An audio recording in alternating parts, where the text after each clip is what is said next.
അമ്മേ പരിശുദ്ധ അമ്മേ പരിശുദ്ധ ദൈവമാതാവേ, കൃപാസനത്തിലൂടെ ഞങ്ങളുടെ ദേശത്തിനും അമ്മ മധ്യസ്ഥം തേടി തന്ന എല്ലാ അനുഗ്രഹങ്ങൾക്കും കൃപകൾക്കും ഞങ്ങളിപ്പോൾ ഹൃദയം നിറഞ്ഞ നന്ദി പറയുന്നു. അമ്മേ പരിശുദ്ധമ്മേ ദൈവമാതാവേ, 2004 ഡിസംബർ 7 ഉച്ചകഴിഞ്ഞ് 2:30 കൃപാസനത്തിൽ സംഭവിച്ച അമ്മയുടെ പ്രത്യക്ഷപ്പെടലിനെ കുറിച്ച് തിരുസഭയ്ക്ക് സമർപ്പിച്ചിരിക്കുന്ന പഠനരേഖകളുടെ മേൽ സഭാത്മകമായ പഠനം ആരംഭിക്കുവാൻ ഞങ്ങൾ പ്രാർത്ഥിക്കുന്നു. അമ്മേ പരിശുദ്ധമേ, ഭൂസ്വർലോകങ്ങളുടെ രാജ്ഞിയായ അങ്ങേയ്ക്ക് ഭൗമസംരക്ഷണത്തിനായി പ്രപഞ്ചപ്രകൃതിയെ തന്നെ തിരുസഭ പ്രതിഷ്ഠിക്കുവാൻ ഈ പ്രത്യക്ഷീകരണം വഴി ഇടയാക്കണമേ. പരിശുദ്ധമേ, ജപമാല മാതാവേ, സകല കൃപാസനോടും ചേർത്ത് ഞങ്ങളിപ്പോൾ പ്രാർത്ഥിക്കുന്ന ഈ കുടുംബത്തിന്റെ പ്രത്യേക നിയോഗം മക്കളെ, അമ്മയുടെ പ്രത്യക്ഷീകരണത്തിന്റെ ഈ അനുഗ്രഹവേളയിൽ ഞങ്ങൾക്ക് സാധിച്ചു തരുവാൻ കനിയണമേ. ആമേൻ. വിശ്വാസ പ്രമാണം. സർവശക്തനായ പിതാവും ആകാശത്തിന്റെയും ഭൂമിയുടെയും സൃഷ്ടാവുമായ ദൈവത്തിൽ ഞാൻ വിശ്വസിക്കുന്നു. അവിടുത്തെ ഏകപുത്രനും ഞങ്ങളുടെ കർത്താവുമായ ഈശോ മിശിഹായിലും ഞാൻ വിശ്വസിക്കുന്നു. ഈ പുത്രൻ പരിശുദ്ധാത്മാവിനാൽ ഗർഭസ്ഥനായി കന്യകാമറിയത്തിൽ നിന്ന് പിറന്ന് പൊന്തിയോസ് പീലാത്തോസിന്റെ കാലത്ത് പീഡകൾ സഹിച്ച് കുരിശിൽ തറയ്ക്കപ്പെട്ട് മരിച്ച് അടക്കപ്പെട്ട് പാതാളങ്ങളിൽ ഇറങ്ങി മരിച്ചവരുടെ ഇടയിൽ നിന്ന് 3-ാം നാൾ ഉയർത്ത് സ്വർഗത്തിലേക്ക് എഴുന്നള്ളി സർവശക്തിയുള്ള പിതാവായ ദൈവത്തിന്റെ വലതുഭാഗത്തിരിക്കുന്നു. അവിടെ നിന്ന് ജീവിക്കുന്നവരെയും മരിച്ചവരെയും വിധിക്കുവാൻ വരുമെന്നും ഞാൻ വിശ്വസിക്കുന്നു. പരിശുദ്ധാത്മാവിലും ഞാൻ വിശ്വസിക്കുന്നു. വിശുദ്ധ കത്തോലിക്കാ സഭയിലും പുണ്യവാന്മാരുടെ ഐക്യത്തിലും പാപങ്ങളുടെ മോചനത്തിലും ശരീരത്തിന്റെ ഉയർപ്പിലും നിത്യമായ ജീവിതത്തിലും ഞാൻ വിശ്വസിക്കുന്നു. ആമേൻ. സുഖസ്ഥനായ ഞങ്ങളുടെ പിതാവേ, അങ്ങയുടെ നാമം പൂജിതമാകണമേ. അങ്ങയുടെ രാജ്യം വരണമേ. അങ്ങയുടെ തിരുമനസ് സ്വർഗത്തിലെ പോലെ ഭൂമിയിലും ആകണമേ. അന്നു വേണ്ടുന്ന ആഹാരം ഇന്ന് ഞങ്ങൾക്ക് തരണമേ. ഞങ്ങളോട് തെറ്റ് ചെയ്യുന്നവരോട് ഞങ്ങൾ ക്ഷമിക്കുന്നത് പോലെ ഞങ്ങളുടെ തെറ്റുകൾ ഞങ്ങളോടും ക്ഷമിക്കണമേ. ഞങ്ങളെ പ്രലോഭനത്തിൽ ഉൾപ്പെടുത്തരുതേ, തിന്മയിൽ ഞങ്ങൾ രക്ഷിക്കണമേ. ആമേൻ. നന്മ നിറഞ്ഞ മറിയമേ, സ്വസ്തി. കർത്താവ് അങ്ങയുടെ കൂടെ സ്ത്രീകളിൽ അങ്ങ് അനുഗ്രഹിക്കപ്പെട്ടവളാകുന്നു. അങ്ങയുടെ ഉദരത്തിൻ ഫലമായി ഈശോ അനുഗ്രഹിക്കപ്പെട്ടവനാകുന്നു. പരിശുദ്ധ മറിയമേ, തമ്പുരാന്റെ അമ്മേ, പാപികളായ ഞങ്ങൾക്ക് വേണ്ടി ഇപ്പോഴും ഞങ്ങളുടെ മരണസമയത്തും തമ്പുരാനോട് അപേക്ഷിക്കണമേ. ആമേൻ. കർത്താവേ, നിന്റെ ഉന്നതമായ നാമത്തിന് സ്തോത്രം ചെയ്യുന്നു. കർത്താവേ, നിന്റെ വിശുദ്ധ പൗരോഹിത്യത്തെ മഹത്വപ്പെടുത്തണമേ. കർത്താവെ, സഭയിലുള്ള സാന്നിധ്യം പ്രകടമാക്കണമേ. 40 വർഷം ഞാൻ അർപ്പിച്ച കൃപാനയുടെ യോഗ്യതയാണ് കൃപാസ്ഥാനത്താറെ ജീവനോടെ പ്രത്യക്ഷപ്പെട്ട പരിശുദ്ധ അമ്മയുടെ മാധ്യസ്ഥത്തിലെ ഞാൻ മക്കളെ ആശീർവദിക്കുന്നു. ഞങ്ങൾ ചില പ്രോജക്റ്റുകൾക്ക് വേണ്ടിയും ചില പോംവഴികൾക്ക് വേണ്ടിയും ജീവിതത്തിലെ ചില പ്രയാസങ്ങൾ, സാമ്പത്തിക വിഷയങ്ങളായാലും മറ്റു വിഷയങ്ങളായാലും മാറുന്നതിന് വേണ്ടി സംസാരിക്കാൻ പോകുന്ന വ്യക്തികളിലെ നിങ്ങൾ സംസാരിക്കാൻ പോകുന്ന വ്യക്തികളിലെ ഇന്ന് പരിശുദ്ധാത്മ നിറയട്ടെ. സുന്ദരി മാതാവ് സമയത്തിനധികമായി പരിശുദ്ധ അമ്മ കൃപാസന മാതാവ് ഇന്ന് നിങ്ങളുടെ കൂടെ യാത്രയാവുകയും നിങ്ങളുടെ കൂടെ വരികയും ചെയ്യട്ടെ. നിങ്ങൾക്ക് സംസാരിച്ച് ഒതുക്കാൻ പറ്റാത്ത വിഷയങ്ങൾ, നിങ്ങൾ സംസാരിച്ച ശരിയാകത്തില്ലെന്ന് തോന്നുന്ന സ്ഥലങ്ങളിൽ കർത്താവ് തന്നെ മറുപക്ഷത്ത് നിന്നുകൊണ്ട് നിങ്ങൾക്ക് അനുകൂലമായ ഒരു സാഹചര്യം ഉണ്ടാക്കിത്തരാൻ കർത്താവിൻ്റെ നാമത്തിൽ ഞാൻ നിങ്ങളെ ആശീർവദിക്കുന്നു. കർത്താവേ, കുടുംബം വന്ന് പെട്ടിരിക്കുന്ന വഴികൾ ഒരു തീരുമാനം എടുക്കാൻ പറ്റാത്തവർ, പല വിഷയങ്ങളെക്കുറിച്ച് ഏത് ജോലിക്ക് പോകണം, ഏത് നാട്ടിൽ പോകണം, ഏത് രാജ്യത്ത് പോകണമെന്ന് അറിയാൻ പാടില്ലാതെ വിഷമിക്കുന്നവർ, എന്ത് പഠിക്കണമെന്ന് അറിയാൻ പാടില്ലാതെ വിഷമിക്കുന്നവർ, ഒരു തീരുമാനം എടുക്കാൻ പറ്റാത്തവർ, അവർക്ക് പരിശുദ്ധാത്മ പ്രവർത്തിച്ചുകൊണ്ട് അവർക്ക് പുതിയ തീരുമാനം എടുക്കാൻ കർത്താവ് നിങ്ങളെ സഹായിക്കട്ടെ. എൻ്റെ കർത്താവിൻ്റെ ഉന്നതമായ നാമത്തിൽ സഭയുടെ അധികാരത്തിൽ കുരിശിൻ്റെ അടയാളത്തിൽ ദൈവശക്തിയായി രോഗപീഠകൾ, വേദന രോഗങ്ങൾ, മറ്റ് വ്യക്തികളുമായിട്ടുള്ള വഴക്കുകൾ, കേസുകൾ, കോടതി കേസുകൾ, പോലീസ് കേസുകൾ, ഇൻ്റർവ്യൂകൾ, ടെസ്റ്റുകൾ, പരീക്ഷാ ഫലങ്ങൾ നിങ്ങൾക്ക് അനുകൂലമായിരിക്കാൻ പരിശുദ്ധ മാതാവിൻ്റെ മധ്യസ്ഥത്തിൽ ഞാൻ നിങ്ങളെ യേശുനാമത്തെ ആശീർവദിക്കുന്നു. പിതാപുത്രൻ പരിശുദ്ധാത്മാശ്വരശ്വരെ നയിക്കുവാവേ. മക്കളെ, ദൈവമായിട്ടുള്ള ഒരു യാത്ര വളരെ ഫ്രൂട്ട്ഫുൾ ആകാനുള്ള ചില രഹസ്യം പറഞ്ഞുതരാം. അതിലൊന്ന്, ഒരു ദിവസത്തെ വ്യാപാരം കഴിയുമ്പോഴേ നമ്മളെ കടക്കാർ, ഞാനേ നമ്മുടെ ജോമോൾ സിസ്റ്ററിന് ഒരു റിങ് വാങ്ങിക്കാൻ പോയി. ജോമോൾസിൻ്റെ വ്രതവാഗ്ദാനത്തിന് അപ്പോൾ ഒരു സ്വർണ്ണത്തെ റിങ്. അപ്പോൾ വായിക്കാൻ പോയപ്പോൾ ഞങ്ങൾ ചെല്ലണ കടയിൽ ആർക്കും വലിയ സന്തോഷമൊന്നുമില്ല. 8 മണിക്കാണ് ചെല്ലണത് രാത്രി. ഇവിടെയോ പോയിട്ട് വന്നിട്ട് താമസിച്ചത്. അപ്പം ഇത് ആർക്കും സന്തോഷമില്ലാത്ത കാരണം എന്താ അറിയാമോ? ഈ സ്വർണ്ണക്കടയിൽ ഓരോരുത്തരും ഓരോ പവിലിയൻ ഏൽപ്പിച്ചിട്ടുണ്ട് ഇങ്ങനെ. അവർ രാവിലെ അപ്പം അവർ പോകാൻ നേരത്ത് രാവിലെ ഏൽപ്പിച്ച 25 കമ്മൽ, 1 പവൻ്റെ 10 മാല, 1.5 പവൻ്റെ 5 മാല ഇങ്ങനെയൊക്കെ ഏൽപ്പിച്ചിരിക്കുന്നത്. അപ്പം അതിനകത്ത് അത് ഏൽപ്പിച്ചത് എത്ര, സ്റ്റോക്ക് എത്ര, വിറ്റത് എത്ര, ബാക്കി എത്ര നോക്കണം. അപ്പോൾ ആ ഒരു ഭയങ്കര കയ്യിൽ നിന്ന് കാശ്. ഇപ്പം നമുക്ക് ഒരു ദിവസം ചിലപ്പോൾ 400 രൂപയായിരിക്കും കിട്ടണത് അവിടുന്ന്. പക്ഷേ ചിലപ്പോൾ 4000 രൂപ കയ്യിൽ നിന്ന് പോകും. ഭയങ്കര സീരിയസ് ആയിട്ടുള്ള ജീവന്മാരുടെ പരിപാടിയാണ് സ്വർണ്ണക്കടയിൽ നടക്കുക. സ്വർണ്ണക്കടയിൽ നമ്മൾ രാത്രി ചെന്ന പ്രശ്നമാണ്. അപ്പോൾ അവരെല്ലാവരും ഇങ്ങനെ മുള്ളേ നിൽക്കുകയാണ്. അപ്പോൾ ഞാനിങ്ങനെ ഓർത്തതേ, നമ്മുടെ ജീവിതവും ഇങ്ങനെയാണ്. അവസാനമാകുമ്പോൾ ഈ ഒരു ദിവസത്തെ വ്യാപാരം ദൈവമായിട്ടുള്ള ജീവിതം കഴിയുമ്പോൾ ഞാൻ ഇത് തിരിച്ച് നമ്മുടെ ആത്മജീവിതത്തോട് കൊണ്ടുവരികയാണേ. ഒരു ദിവസത്തെ ദൈവമായിട്ടുള്ള ജീവിതം കഴിയുമ്പോൾ നമ്മളെ കർത്താവിന് കടക്കാരനായിട്ട് അവസാനിക്കരുത്. മറിച്ച് കർത്താവ് നമുക്ക് കടം തരാനുള്ള രീതി അവസാനിക്കണം. എന്നാ നമ്മൾ രക്ഷപ്പെട്ടു. നമ്മൾ കർത്താവിന് കടക്കാരനായിട്ട് അവസാനിക്കരുത്. കർത്താവ് നമുക്ക് കടം തരാനുണ്ടായിട്ട് അവസാനിക്കണം. കാര്യം എന്താ വെച്ചാൽ, നമ്മ കടത്തിലാണ് കിടക്കാൻ പോണെങ്കിൽ നമ്മ കടത്തിൽ തന്നെ മരിക്കും. അപ്പം നിങ്ങൾ ചോദിക്കും, അച്ഛാ എന്താണ് അച്ഛാ കർത്താവ് നമുക്ക് കടം തരാനുള്ള പോലെ എന്ന്. ഞാൻ ഒരു കാര്യം ചോദിക്കട്ടെ. ഇപ്പം എല്ലാ കാര്യവും കർത്താവ് ഈ ദിവസങ്ങളിലൊക്കെ ഉത്ഥാനത്തിൽ എന്താ പറയണത്? ഉത്ഥാനത്തിന് അപ്പോസ്തലന്മാർ കണ്ടപ്പോൾ എന്താ പറഞ്ഞത്? നിങ്ങൾ ലോകം മുഴുവൻ, ഇപ്പം ഇന്നലെ നമ്മൾ കണ്ടില്ലേ, നിങ്ങൾ ലോകം മുഴുവൻ പോവുക, എല്ലാ സൃഷ്ടികളോടും സുവിശേഷം പ്രസംഗിക്കുക, ഞാൻ പഠിപ്പിച്ചിട്ടുള്ളതെല്ലാം നിങ്ങൾ അനുഷ്ഠിക്കുവാൻ അവരെ അഭ്യസിക്കുവാൻ. അതെ, അപ്പം കർത്താവ് പഠിപ്പിച്ച കാര്യങ്ങൾ നമ്മൾ ചെയ്യുന്ന അനുസരിച്ച് കൊണ്ട് കർത്താവ് നമുക്ക് അത്രയും സ്നേഹം. കർത്താവ് എന്താ പറഞ്ഞത്? നിങ്ങൾക്ക് എന്നോട് സ്നേഹമുണ്ടെങ്കിൽ എൻ്റെ കൽപ്പനകൾ നിങ്ങൾ പാലിക്കും. അപ്പം നമ്മൾ കർത്താവിൻ്റെ കൽപ്പനകൾ പാലിച്ചാൽ കർത്താവിന് നമ്മുടെ സ്നേഹം ഉണ്ടാകും. അപ്പം അത് കർത്താവിന് സ്നേഹം നമുക്ക് തന്ന് വീട്ടാനുള്ള രീതി വേണം നമ്മുടെ ഓരോ ദിവസം അവസാനിക്കാൻ. അങ്ങനെ ശ്രദ്ധിക്കണം, നല്ലതായിരിക്കും. എന്നാൽ സൂപ്പറായിരിക്കും. നമ്മൾ ഇപ്പം പലപ്പോഴും അവസാനിക്കാമെന്ന് അറിയാമോ? നമ്മൾ ഇപ്പം നിങ്ങളുടെ കുമ്പസാരം നീളുമ്പോൾ തന്നെ എനിക്ക് പേടിയാണ്. എന്താ കാര്യം? കർത്താവിന് അങ്ങോട്ട് കൊടുക്കാനുള്ള രീതിയിലാണ് ജീവിതം പോണതില്ല. എല്ലാം അത് കൊടുത്താലും തീരാത്ത രീതിയിലാണ് ജീവിതം പോണത്. അപ്പം എന്താ പ്രോബ്ലം എന്ന് വെച്ച് കഴിഞ്ഞാൽ, ഇപ്പം ഉദാഹരണത്തിന് ഇപ്പം ഞാനൊരു ദിവസം ഞങ്ങളുടെ ഹോളിൽ ചെന്നപ്പോൾ ഒരു കസേര ഒടിഞ്ഞ് കിടക്കണം കാല്. ആ കസേരയ്ക്ക് 18,000 രൂപയാണ്. അത് കാലൊടിഞ്ഞ് പോയി. ആരുടെ അടിക്കാൻ വന്ന കക്ഷികൾ ഒടിച്ചിട്ടതാണ്. പക്ഷെ അടിക്കാൻ വന്ന കക്ഷി വന്ന് രഹസ്യത്തിൽ എന്നോട് പറഞ്ഞു, എൻ്റെ കയ്യിൽ നിന്ന് വന്ന അബദ്ധമാണെന്ന് പറഞ്ഞു. ചില ആൾക്കാരാണെങ്കിൽ വീട്ടിൽ പോലും ഗ്ലാസ് പൊട്ടിയാൽ പോലും പറയത്തില്ല. എന്നിട്ട് എന്ത് ചെയ്യും? ഇപ്പം നിങ്ങൾക്ക് എടുത്തപ്പോൾ വസ്തി പൊട്ടിപ്പോയി, നിങ്ങളുടെ പിഞ്ഞാണം പൊട്ടിപ്പോയി, പക്ഷെ പറയത്തില്ല. എന്നിട്ട് അമ്മ കിടന്നിട്ട് കാരണം കേൾക്കാം, ആരാ പൊട്ടിച്ചത് സത്യം പറ എന്ന് പറഞ്ഞാൽ മിണ്ടത്തില്ല. കാര്യം നിന്റെ കളവ് നീ പൊട്ടിച്ച് കളഞ്ഞത്, നീ സത്യം പറഞ്ഞുമില്ല, ആ കളവ് മറ്റുള്ളവരെ സംശയത്തിൽ നിഴലാക്കി. അപ്പം എന്താണ്? കടമായി. കർത്താവ് ഈ കടം ഒരിക്കലും തീരത്തില്ല. അതാണ് ഈ കടം തീർക്കണമെങ്കിൽ നമ്മൾ സ്വയം ഏറ്റു പറഞ്ഞിട്ട് ആ സാധനം മേടിച്ച് അവിടെ വെക്കണം. അപ്പോൾ ആ കടം തീരണം. പക്ഷേ പല കാര്യങ്ങളും ഇങ്ങനെയല്ല അവസാനിക്കണം. ദൈവം നമ്മൾ ദൈവത്തിന് കൊടുത്ത് വീട്ടാനുള്ള പോലെ അവസാനിക്കണം. അങ്ങനെ അവസാനിച്ചാൽ വന്നുള്ള കുഴപ്പം വെച്ചാൽ നമ്മൾ പിരിഞ്ഞു പോകത്തില്ലേ?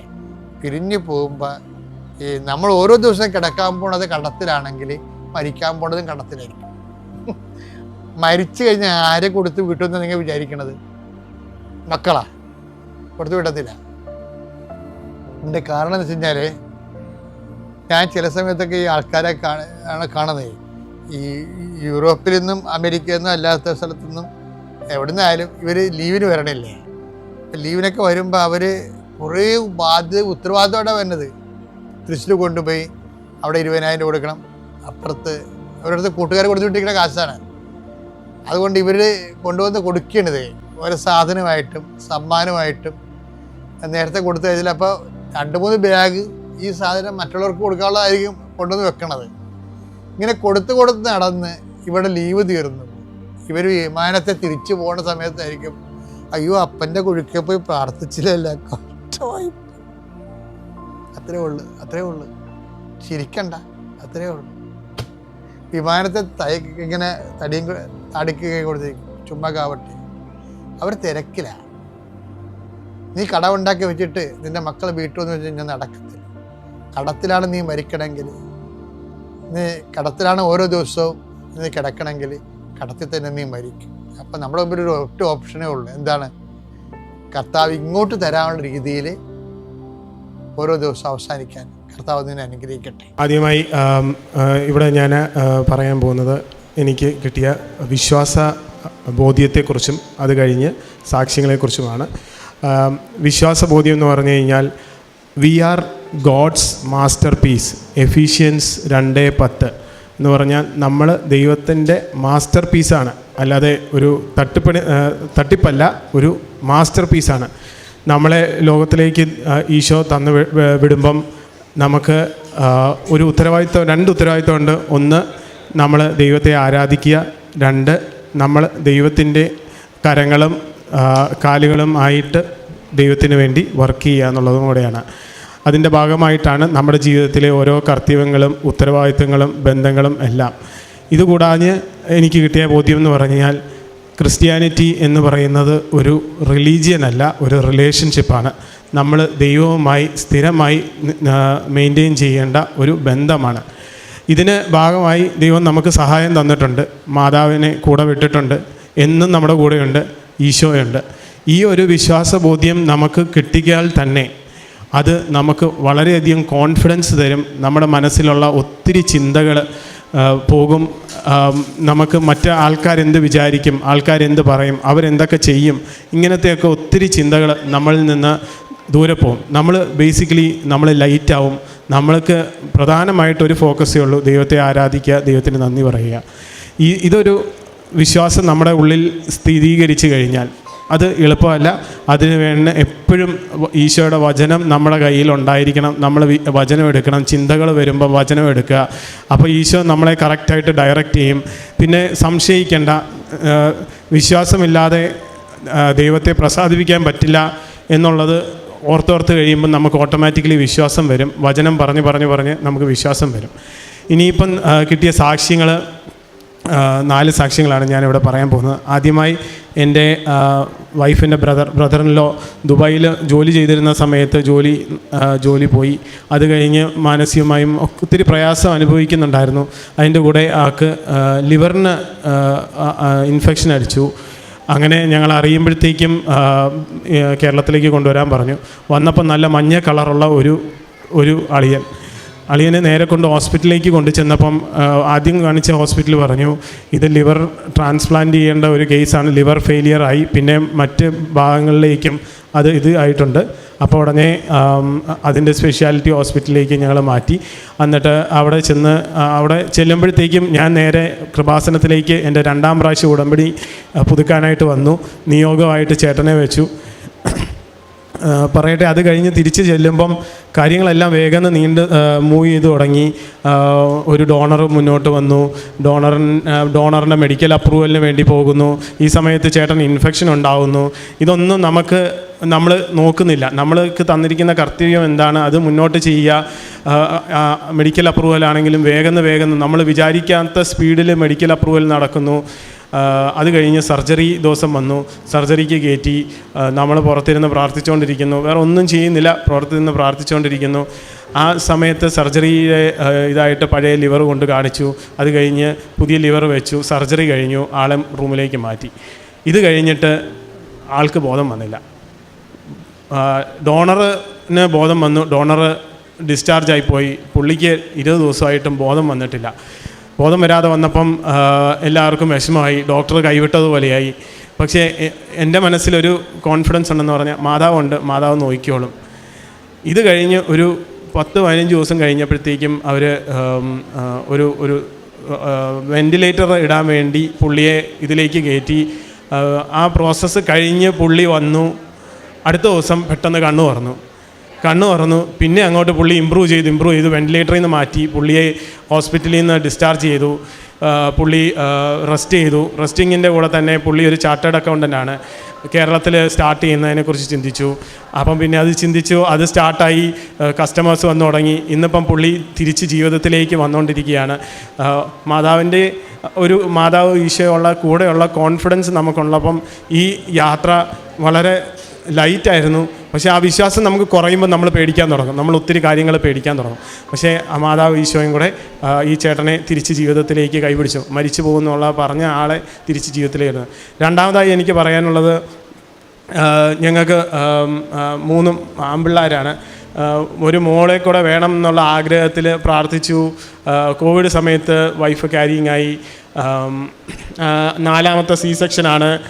ക്യാരിയിങ് ആയി. ആദ്യത്തെ 2 സ്കാൻ മിസ്സായി. 5-ാം മാസം ചെന്ന് സ്കാൻ ചെയ്തപ്പം പറഞ്ഞു കൊച്ചിന് എന്തോ വൈകല്യമുണ്ട്, ഹാർട്ടിന് എന്തോ പ്രശ്നമുണ്ടെന്ന് പറഞ്ഞു.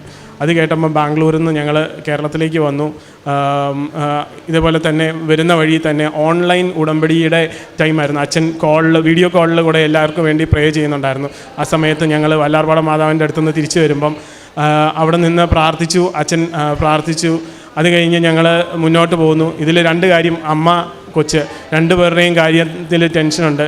അവരെ കൊണ്ട് ആദ്യം കാണിച്ച ഡോക്ടർമാരൊക്കെ പറഞ്ഞു ഇതിനെ എങ്ങനെയെങ്കിലും അബോർട്ട് ചെയ്യുക, സർജറി ചെയ്ത് പെട്ടെന്ന് എടുക്കാം, ആ കൊച്ചിന് വല്ല മെഡിസിൻ കൊടുത്ത് അമ്മേരെ ടേക്ക് കെയർ ചെയ്യാം. പക്ഷേ നമുക്കതിനൊരു ഇതില്ലായിരുന്നു. അപ്പം ഒരു തോന്നിച്ചില്ല നമുക്ക് ആ കൊച്ചിനെ കളയണം എന്നുള്ളത്. മാതാവിൻ്റെ അടുത്ത് വന്ന് ഇവിടെ സാക്ഷ്യം വെച്ചപ്പം പറഞ്ഞു അമ്മ കൊച്ചിനെ നമുക്ക് വേണം എന്നുള്ളത് പ്രാർത്ഥിച്ച് വെച്ചു. അത് കഴിഞ്ഞ് തിരിച്ചു പോയി കുഴിക്കാട്ടുശ്ശേരിയിലെ മറിയം ത്രേസ്യ ഹോസ്പിറ്റലിൽ കൊച്ചിനെ പുറത്തെടുത്തു. മരിച്ചു പോകുമെന്ന് പറഞ്ഞ കൊച്ച് ശ്വാസം വലിച്ചു, കരഞ്ഞു. ആ കൊച്ചിനെ പെട്ടെന്ന് ICUയിലേക്ക് മാറ്റി. അത് കഴിഞ്ഞ് കൊച്ചിനെയും കൊണ്ട് ഞാൻ ലിസിയിലേക്ക് പോയി. കൊച്ചിനെ ഒരു 3 മാസത്തോളം കൊച്ച് ICUയിലായിരുന്നു. അപ്പോഴൊക്കെ ഞാനിവിടെ വന്ന് പ്രാർത്ഥിക്കുമ്പോൾ എനിക്ക് ഉടമ്പടി എടുക്കാനായിട്ട് ടോക്കൺ നമ്പർ 1 കിട്ടി. അത് ബേസിക്കലി ഇവിടെ എല്ലാം അടച്ചു കിടന്നിട്ട് തുറന്നു വരുന്ന ആദ്യത്തെ ഉടമ്പടി ഇതായിരുന്നു. അപ്പോൾ മാതാവിൻ്റെ അടുത്ത് വന്ന് പ്രാർത്ഥിച്ചു. കൊച്ചിൻ്റെ ഫോട്ടോ അച്ഛനെ കാണിച്ചു. അച്ഛൻ പ്രാർത്ഥിച്ചു. അത് കഴിഞ്ഞ് ഒരു 3 മാസം കഴിഞ്ഞപ്പോൾ സർജറി കഴിഞ്ഞു. അത് കഴിഞ്ഞ് കൊച്ചിനെ വീട്ടിലോട്ട് കൊണ്ടുപോകാനായിട്ട് പറ്റി. ഇതൊന്നും സാധിക്കില്ലായിരുന്നു. ആ കൊച്ച് ഞങ്ങളുടെ കൂടെ ഒരു ഫാമിലി മെമ്പറിനെ പോലെ 3 ചേട്ടന്മാരുടെ കൂടെയും ഫാമിലിയായിട്ട് ഞങ്ങളുടെ കൂടെ ഉണ്ടായിരുന്നു. ഒരു 1.5 മാസം കൂടെ ഉണ്ടായിരുന്നു. അത് കഴിഞ്ഞ് ഒരു ദിവസം കുരിശ് വരയ്ക്കാൻ നേരത്ത് അവൾ നെഞ്ചത്ത് കിടന്ന് അവൾ ശ്വാസം വലിച്ചു. അപ്പം ആ വന്ന യാത്ര കൊച്ചിൻ്റെ കംപ്ലീറ്റ് ചെയ്ത് കൊച്ച് തിരിച്ച് ഈശോയുടെ അടുത്തേക്ക് പോയി. അതിലൊരിത്തിരി വിഷമമുണ്ടായിരുന്നു. പക്ഷേ ഈശോ മാതാവുണ്ട്, മുന്നോട്ടും നമ്മുടെ കൂടെ ഉണ്ട്. എന്താണ് ഇതിനെക്കുറിച്ച് മീനിങ് നോക്കാൻ പോയില്ല, എല്ലാം കർത്താവിന് സമർപ്പിച്ച് മുന്നോട്ട് പോയി. ഇത് നടന്നത് 2021 ജൂണിലാണെങ്കിൽ 2022 അവസാനമായപ്പോഴത്തേക്കും വൈഫ് പിന്നെയും ക്യാരിയിങ് ആയി. 2023 നവംബർ 1-ാം തീയതി ഞങ്ങൾക്കൊരു മോനെ കിട്ടി.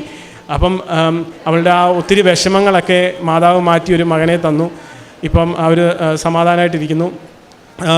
3ാമത്തെ സാക്ഷ്യം, ആദ്യമായിട്ട് ഇവിടെ വന്ന് ഉടമ്പടി എടുത്തപ്പം ഈ 2 BHKയിൽ താമസിച്ചിരുന്ന ഞങ്ങൾക്ക് ഇച്ചിരി കൂടെ സ്പേസ് വേണം, പിള്ളേർക്ക് കളിക്കാൻ ഒട്ടും സ്ഥലമില്ല. അതൊരു നിയോഗമായിട്ട് വെച്ചിരുന്നു. ഒരു ഭവനം വേണം, ആ ഭവനം വേണം എന്ന് എഴുതിയതിന് ശേഷം സമർപ്പിക്കുന്നതിന് മുമ്പേ ഞാൻ ചെറുതായിട്ട് ബ്രാക്കറ്റിൽ ഒരു 5 മുറിയെന്ന് എഴുതി 5 BHK എന്ന് എഴുതിയായിരുന്നു. അത് കഴിഞ്ഞ് ഇവിടെ ഇത് കൊടുത്തു. അത് കഴിഞ്ഞ് ഞങ്ങൾ നവംബർ 22 ആയപ്പോഴത്തേക്കും ഞങ്ങളിങ്ങനെ ഒരു വീട് കാണാൻ പോയപ്പോൾ പെട്ടെന്നൊരു വീട് കാണുകയും കാണുന്നതിന് ഇഷ്ടപ്പെട്ട് ടോക്കൺ കൊടുത്തു. അത് കഴിഞ്ഞ് ആ വീട് ഏകദേശം എല്ലാം കഴിഞ്ഞിരിക്കുന്ന വീടാണ്. അത് കഴിഞ്ഞ് വേഗം കാര്യങ്ങൾ നടന്നു. 1 മാസം കൊണ്ട് രജിസ്ട്രേഷനും കഴിഞ്ഞു. വീട്ടിലേക്ക് കയറി താമസിക്കുമ്പം താമസിച്ചു. അത് കഴിയുമ്പോഴാണ് നമ്മുടെ ചേട്ടൻ്റെ ഇത് വന്ന് ഞങ്ങൾ നാട്ടിലോട്ട് വരുന്നതും ഞാൻ ഉടമ്പടി പുതുക്കാൻ വരുന്നതും. ആ സമയത്ത് ഇവിടെ ഇരുന്ന് ഞാൻ നോക്കിയപ്പം കഴിഞ്ഞ പ്രാവശ്യം ഞാൻ വെച്ച ഉടമ്പടി നിയോഗങ്ങൾ എന്താണെന്ന് നോക്കിയപ്പം 5 BHK എന്നൊരു ചെറുതായിട്ട് എഴുതിയിട്ടിരിക്കുന്നു. അപ്പോൾ ഞാൻ എണ്ണി നോക്കിയപ്പോൾ ശരിക്കും പറഞ്ഞാൽ 5 മുറിയും ഒരു പ്രാർത്ഥന മുറിയും വെച്ചാണ് ആ വീട് തന്നത്. അത് ഒരു ഇൻഡിപെൻഡൻറ്റ് വീട്, ഒരു 3.5 ഏക്കറിൽ ഒറ്റയ്ക്കൊരു വീടേ ഉള്ളൂ. കളിക്കാൻ നിറച്ച സ്ഥലം, പക്ഷികൾ, മൃഗങ്ങളെല്ലാം ബാംഗ്ലൂരിൻ്റെ സിറ്റിയിൽ. അപ്പോൾ ഇതെല്ലാം തന്ന മാതാവ് ഒത്തിരി അനുഗ്രഹിച്ചു. ഇത് കഴിഞ്ഞിരിക്കുമ്പോഴാണ് ജോലിയിൽ ഒരു മനുഷ്യന്, ഒരു സീനിയറായിട്ടുള്ള ആൾക്ക് എന്നോട് എന്തോ ഒരു വിഷമം. ആ വിഷമം പുള്ളി അത് ഇച്ചിരി പേഴ്സണലായിട്ട് ഹാൻഡിൽ ചെയ്ത് മറ്റ് ഹെഡ്മാരെയൊക്കെ കൂട്ടി എന്നെ കമ്പനിയിൽ നിന്ന് പുറത്താക്കാൻ വേണ്ടിയുള്ള സ്റ്റെപ്സ് എടുത്തു.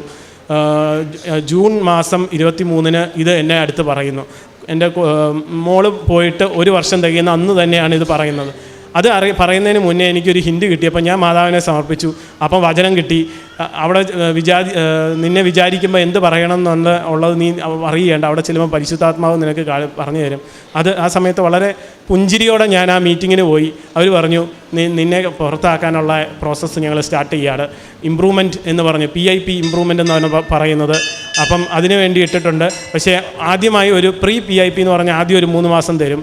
അത് കഴിഞ്ഞ് പിന്നെ അവർ ഇവാലുവേറ്റ് ചെയ്തിട്ട് അടുത്ത PIPയിലേക്ക് ഇടും, നല്ലതായില്ലെങ്കിൽ ഇത്. അപ്പം ഈ ഒരു കമ്പനിയിൽ 8.5 വർഷമായിട്ട് വർക്ക് ചെയ്യുന്ന എനിക്ക് ആ കമ്പനിയിൽ ഇൻ ആൻഡ് ഔട്ടും ഇത്രയും നല്ലോണം കോൺട്രിബ്യൂട്ട് ചെയ്യുന്ന ഒരു എംപ്ലോയി ആണെന്നുള്ള എനിക്കൊരു ബോധ്യം ഉണ്ടായിരുന്നു. പക്ഷേ അതെന്നെ അഹങ്കരിപ്പിച്ചിട്ടില്ല. പക്ഷേ ആ ബോധ്യത്തിൽ ഇരിക്കെ തന്നെ ഇങ്ങനെ ഒരു ഇതിൽ കൂടെ പോകുമ്പം എനിക്ക് ഉറപ്പായി ഇതിൽ മാതാവിന് ഈശോയുണ്ട്. അപ്പോൾ വചനം എടുക്കുമ്പം പറയും, നിങ്ങളല്ല, ദൈവമാണ് നിങ്ങളെ ഇങ്ങോട്ട് അയച്ചത്. ഇത് ജോസഫ് സഹോദരങ്ങളുടെ അടുത്ത്, ഉപേക്ഷിച്ച സഹോദരങ്ങളുടെ അടുത്ത് പറയുന്ന വചനമാണ്. ഈ വചനം ഇങ്ങനെ ഇടയ്ക്കിടയ്ക്ക് വരും. ഈ 9 മാസം കാലയളവിൽ എനിക്ക് അപ്ലൈ ചെയ്യാമെന്നൊക്കെ ജോലി അപ്ലൈ ചെയ്യുന്നെങ്കിലും സൈഡിൽ കൂടെ ഈ ബോസുമാരും എല്ലാം അവരുടെ ഒരു മുഷിഞ്ഞ മുഖമാണ് നമ്മളെപ്പോഴും കാണിച്ചുകൊണ്ടിരിക്കുന്നത്. ആദ്യത്തെ ഒരു ദിവസം ഞാനൊന്ന് സങ്കടപ്പെട്ടു. കാരണം കാർ ലോണ്, വീടിൻ്റെ ലോണ്, ഇതെല്ലാം കൂടെ തന്നെ ഒത്തിരി ഉണ്ട്. പിന്നെ പിള്ളേരുടെ പഠിത്തം, ഇതെല്ലാം കൂടെ നമ്മൾ എങ്ങനെ മാനേജ് ചെയ്യുക എന്നുള്ളത് ചിന്തിച്ച് അന്ന് രാത്രി ഉറങ്ങാൻ പറ്റിയില്ല. അടുത്ത ദിവസം രാവിലെ എഴുന്നേറ്റ് ഞാൻ എല്ലാം കൂടെ മാതാവിനെ ഈശോനെ ഏൽപ്പിച്ചു. നിങ്ങൾ മാനേജ് ചെയ്തോ, എനിക്ക് പറ്റില്ല, you take care of it എന്ന് പറഞ്ഞ് ഞാൻ ഫുള്ളി അങ്ങ് കൊടുത്തിട്ട് ഞാൻ റിലാക്സ് ചെയ്യാൻ തുടങ്ങി. പിന്നെ അത് കഴിഞ്ഞ് സംഭവിക്കുന്നു പറഞ്ഞാൽ ഈ നമ്മളോട് ഇതെല്ലാം ചെയ്യുന്നവരോട് നമുക്ക് സ്നേഹം അങ്ങോട്ട് കൂടുന്ന പോലെ തോന്നി. അവരെ കാണുമ്പോൾ ചിരിക്കുന്നു, അവരെ വിഷ് ചെയ്യുന്നു, അവരുടെ ആ ചിന്തയെ നമ്മൾ മാറ്റി നിർത്തിയിട്ട് അവരോട് സ്നേഹം കാണിക്കാൻ തുടങ്ങി. അങ്ങനെ 9 മാസം പൂർത്തിയായപ്പോഴത്തേക്കും ലാസ്റ്റ് ഡേ വന്നു. വേറെ ഒരു ജോലിയും കിട്ടില്ല. എല്ലാം apply, LinkedIn apply, Facebook apply, എവിടെയൊക്കെ അപ്ലൈ ചെയ്യാം, കൂട്ടുകാർ, റെഫറൻസ് എല്ലാം അപ്ലൈ ചെയ്തു. പക്ഷേ എനിക്കൊരു കാര്യം ഉറപ്പായിരുന്നു, എന്നെക്കുറിച്ചൊരു പദ്ധതി ദൈവത്തിനുണ്ട്, നാശത്തിനല്ല. ഇനി എങ്ങനെ എന്നുള്ള ചോദ്യം എനിക്ക് ചോദിച്ചില്ല. ഞാൻ മാതാവിനറിയാം, ഈശോയ്ക്കറിയാം, നമുക്ക് വേണ്ടതൊക്കെ തരും. അങ്ങനെ ലാസ്റ്റ് ഡേ അവിടെ നിന്ന് ചിരിച്ച് താങ്ക് യു സോ മച്ച്. പിന്നെ ഞാൻ ഒരു കാര്യം അവരുടെ അടുത്ത് പറഞ്ഞു, ഇങ്ങനെ ഒരു പ്രയാസത്തിലൂടെ ഒരു സാധാരണക്കാരൻ പോകുമ്പം അവന് പിടിച്ചു നിൽക്കാൻ പറ്റത്തില്ല. നമുക്ക് ഈശ്വരൻ ഉണ്ടെന്നുള്ള ഒരു ബോധ്യം നമുക്കുണ്ടെങ്കിലേ നമുക്കത് പിടിച്ചു നിൽക്കാൻ പറ്റുള്ളൂ. അത് ആ വിശ്വാസത്തോടെ ഞാൻ പുറത്ത് വന്നു. ഞാൻ വിചാരിച്ചു, ഓക്കെ, മാർച്ച് മാസം 7-ാം തീയതി അല്ലേ, ഈ മാസം മൊത്തം നമുക്ക് ഈസ്റ്ററിന് വേണ്ടി ഒരുങ്ങി പ്രാർത്ഥിച്ച് നന്ദി പറഞ്ഞ് മുന്നോട്ട് പോകാം. അടുത്ത ഈസ്റ്റർ കഴിയുമ്പം എന്തായാലും എന്തെങ്കിലും ഇതിൻ്റെ ഇടയ്ക്ക് ഒരു കൺസൾട്ടൻ്റായിട്ട് ജോലി ചെയ്യാനുള്ള അവസരം പോലെ തുറന്നു വന്നു. ഇത് 2 ദിവസം കഴിഞ്ഞില്ല, എൻ്റെ കൂട്ടുകാരൻ എൻ്റെ അടുത്ത് റെസ്യൂമേ ചോദിച്ചു. അവൻ വർക്ക് ചെയ്യുന്ന കമ്പനിയിൽ റെഫർ ചെയ്തു. അങ്ങനെ എനിക്ക് 2-3 ദിവസം കൊണ്ട് ജോലിയായി. ചുരുക്കം പറഞ്ഞു കഴിഞ്ഞാൽ മാതാവ് ജോലി പോയിട്ട് 2 ദിവസം വീട്ടിൽ ഇരുന്നുള്ളൂ. സമയത്തിൻ്റെ മേളിൽ മാതാവ് ഭയങ്കര കൺട്രോളുണ്ട്. മാതാവ് ഈശോയുടെ അടുത്ത് പറഞ്ഞ് ജോലിയായി. ഇന്നലെ ഞാൻ അവിടെ നിന്ന് മിനിഞ്ഞാന്ന് പുറപ്പെടുന്നതിന് മുമ്പ് എനിക്കൊരു സർട്ടിഫിക്കേഷൻ ക്ലിയർ ആകുന്നുണ്ടായിരുന്നു. ആ പുതിയ കമ്പനിയിൽ ചെന്ന് സർട്ടിഫിക്കേഷൻ ക്ലിയർ ചെയ്യാനായിട്ട് അതൊരു മാൻഡേറ്ററി ആയിരുന്നു. അല്ലെങ്കിൽ ജോലിക്ക് അത് പിന്നെയും പ്രശ്നം വരും. അത് ഞാൻ മാതാവിനെ മുന്നോട്ട് വെച്ചിട്ട് സർട്ടിഫിക്കേഷന് പഠിച്ചു. സർട്ടിഫിക്കേഷൻ്റെ പരീക്ഷ എഴുതിയപ്പം മാതാവിൻ്റെ ലോക്കറ്റ് ലാപ്ടോപ്പിൽ വെച്ചു. അത് കഴിഞ്ഞ് പരീക്ഷ എഴുതി, പരീക്ഷ പാസ്സായി. മിനിഞ്ഞാന്ന് രാത്രി പാസ്സായി. അടുത്ത ദിവസം രാവിലെ എഴുന്നേറ്റ് ഇങ്ങോട്ട് പോകുന്നു. അപ്പം യാത്രയിലെല്ലാം ഒരു കാര്യം വളരെ ക്ലിയറാണെന്ന് പറഞ്ഞു കഴിഞ്ഞാൽ, നമ്മൾ ദൈവത്തിൻ്റെ മാസ്റ്റർ പീസാണ്. നമ്മളൊന്നും കുറവുള്ളവരല്ല. നമുക്ക് തന്നിരിക്കുന്ന ഉത്തരവാദിത്തങ്ങൾ ചെയ്യുക. അതും എങ്ങനെ ചെയ്യണം എന്നുള്ളത് 2 രീതിയിൽ നമുക്കറിയാം. ഒന്ന് ബൈബിളിൽ പറഞ്ഞിട്ടുണ്ട്, ബൈബിൾ വചനങ്ങളിൽ പറഞ്ഞിട്ടുണ്ട്, അത് നമ്മളെ ഓർപ്പിക്കും. പിന്നെ മാതാവിൻ്റെ കോച്ചിങ് സെൻ്ററായ ഈ കൃപാസനത്തിലൂടെ നമുക്ക് നഷ്ടപ്പെട്ടു പോയ ജീവിതത്തിലെ ഭാഗമൊക്കെ വിട്ടിട്ട് മാതാവിൻ്റെ അടുത്ത് വരിക, മാതാവ് നമ്മളെ എങ്ങനെയാണ് മുന്നോട്ട് പോകേണ്ടതെന്നുള്ള കൃപാസനത്തിൻ്റെ ആ life style of A Christian അത് നമ്മളെ പഠിപ്പിച്ചു തരും. അങ്ങനെ കണ്ടിന്യൂ ചെയ്തുകൊണ്ടിരിക്കുന്ന ജീവിതം. എപ്പോൾ ആർക്കെങ്കിലും വിഷമം കേൾക്കുമ്പോൾ അവരെ പോയി വിസിറ്റ് ചെയ്യാനും അവർക്ക് വേണ്ടി പ്രാർത്ഥിക്കാനും കൃപാസനത്തിൻ്റെ പത്രം കൊടുക്കാനും ശ്രമിക്കുന്നുണ്ട്. അങ്ങനെ പ്രാർത്ഥനകളെല്ലാം മാതാവിന് സമർപ്പിച്ചു, നിയോഗങ്ങൾ, ആഗ്രഹങ്ങളെല്ലാം മാതാവിനെ സമർപ്പിച്ച് ഈശോയെ സമർപ്പിച്ച് മുന്നോട്ട് പോവുക. മുന്നേ വരുന്ന ചലഞ്ചസ് വരുമ്പോൾ ഇത്രയും ഓർത്താൽ മതി, മാതാവ് കൂടെയുണ്ട്, ഈശോ കൂടെയുണ്ട്, ഇതിലൂടെയും നമ്മളെ നടത്തും. അത് കാരണം സമാധാനമായിട്ടിരിക്കുക, ശാന്തമായിട്ടിരിക്കുക, ആ ഒരു വിശ്വാസത്തോടെ ജീവിതം മുന്നോട്ട് പോവാൻ ശ്രമിച്ചുകൊണ്ടിരിക്കുന്നു. നന്ദി. കരങ്ങളടിച്ച് മരിയൻ ഉടമ്പടി വഴിയായിട്ട് ഈ സഹോദരന് ലഭിച്ച എല്ലാ അനുഗ്രഹങ്ങൾക്കും നമുക്ക് ദൈവത്തെ മഹത്വപ്പെടുത്താം. ചുരുങ്ങിയ വാക്കുകൾക്കുള്ളിൽ വലിയ വലിയ സാക്ഷ്യങ്ങളാണ് ബാംഗ്ലൂർ, അല്ലേ? ബാംഗ്ലൂരിൽ നിന്ന് വന്ന ഈ സഹോദരൻ നമ്മളുമായിട്ട് പങ്കുവച്ചത്. മത്തായിയുടെ സുവിശേഷം 7-ാം അധ്യായം 24-25 തിരുവചനങ്ങൾ നമ്മൾ ഇപ്രകാരം വായിക്കുന്നുണ്ട്: എൻ്റെ വചനം കേൾക്കുകയും അതനുസരിച്ച് പ്രവർത്തിക്കുകയും ചെയ്യുന്നവൻ പാറമേൽ ഭവനം പണിത വിവേകവതിയായ മനുഷ്യന് തുല്യമായിരിക്കും. അവൻ്റെ ജീവിതത്തിൽ കാറ്റടിക്കും, വെള്ളപ്പൊക്കമുണ്ടാകും, പക്ഷേ ആ ഭവനം വീണുപോയില്ല. കാരണം അത് പാറമേൽ പണിത ഭവനമായിരിക്കും. നമുക്കറിയാം, മരിയൻ ഉടമ്പടി നിബന്ധനകൾ വിശ്വസ്തതാപൂർവം പാലിക്കുന്ന ഒരുവനെ സംബന്ധിച്ചിടത്തോളം അവൻ ശരിക്കും പറഞ്ഞ ദൈവപിതാവിൻ്റെ സംരക്ഷണയിലാണ്. പരിശുദ്ധ അമ്മയുടെ സാന്നിധ്യം അവൻ്റെ കൂടെയുണ്ടാകും. അതുകൊണ്ട് തന്നെ തക്ക സമയത്ത് ദൈവം അവനെ ഉയർത്തും. ഈ സഹോദരൻ അവസാനമായിട്ട് പറഞ്ഞ് അവസാനിപ്പിച്ചത് ഇപ്രകാരമാണ്. അത് പുറപ്പാട് തിരുവചനമാണ്. അതായത്, നിങ്ങൾ ശാന്തരായിരുന്നാൽ മതി, കർത്താവാണ് നിങ്ങൾക്ക് വേണ്ടി യുദ്ധം ചെയ്യുന്നത്. ഒരിക്കൽ കൂടി മരിയൻ ഉടമ്പടി വഴിയായിട്ട് ഈ കുടുംബത്തിൽ ലഭിച്ച ചെറുതും വലുതുമായിട്ടുള്ള എല്ലാ അനുഗ്രഹങ്ങൾക്കും കരങ്ങളടിച്ച് നമുക്ക് ദൈവമാതാവിനെയും ദൈവപിതാവിനെയും മഹത്വപ്പെടുത്താം.